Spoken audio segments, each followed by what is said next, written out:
ವಿರೋಧ ಪಕ್ಷ ಅಷ್ಟಲ್ಲ, ನಾಳೆ ಆಡಳಿತ ಪಕ್ಷನೂ ಆಗುವಂಥ ಸಾಧ್ಯತೆಗಳಿದ್ದಾವೆ. ಈ ಒಂದು ಕಾರಣಕ್ಕಾಗಿ ಇವತ್ತು ರಾಹುಲ್ರ ಬಗ್ಗೆ ಭಯ ಇಲ್ಲಿವರೆಗೆ ಒಂದಿತ್ತು. ಯಾವಾಗ ಕೇಜ್ರಿವಾಲ್ ಬಿದ್ದು ಹೋಗ್ಬಿಟ್ರು ಆ ಒಂದು ಪರದೆ ಹೋಗಿಬಿಟ್ಟಂಗಾಗಿದೆ.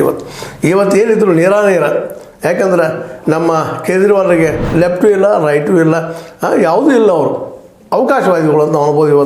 ಇವತ್ತಿನ ಸ್ಥಿತಿ ಒಳಗೆ ಅವ್ರು ಇವತ್ತು ಬದಿಗೆ ಸರಿದಿದ್ದಾರೆ. ಇವತ್ತೇನಿದ್ರು ನೇರ ಯುದ್ಧ ಉಳಿದಿದ್ರೆ ಇವತ್ತು Rahul Gandhi versus RSS ಪ್ರಣೀತ BJP ಇವರ ಮಧ್ಯದಲ್ಲಿ ಕೊನೆಗೆ ಯಾರು ಗೆಲ್ತಾರೆ ನೋಡೋಣ. ಈಗಂತೂ RSS ಗೆಲ್ತಾ ಇದೆ.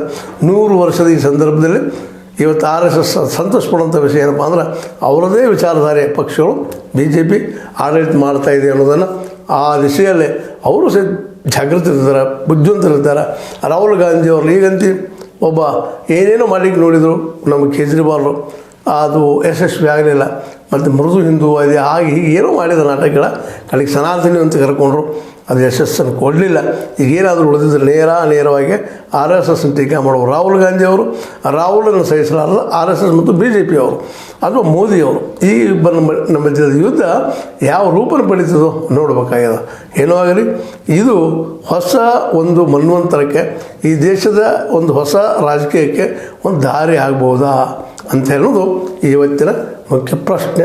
ಹೀಗಾಗಿ ರಾಹುಲ್ ಮಾತ್ರ ಇವತ್ತು BJPಗೆ ಪ್ರಬಲ ವಿರೋಧಿ ಪಕ್ಷದ ನಾಯಕ. ಇವತ್ತೇನಾದರೂ ಈ ದೇಶದಲ್ಲಿ ಉಳಿದ್ರೆ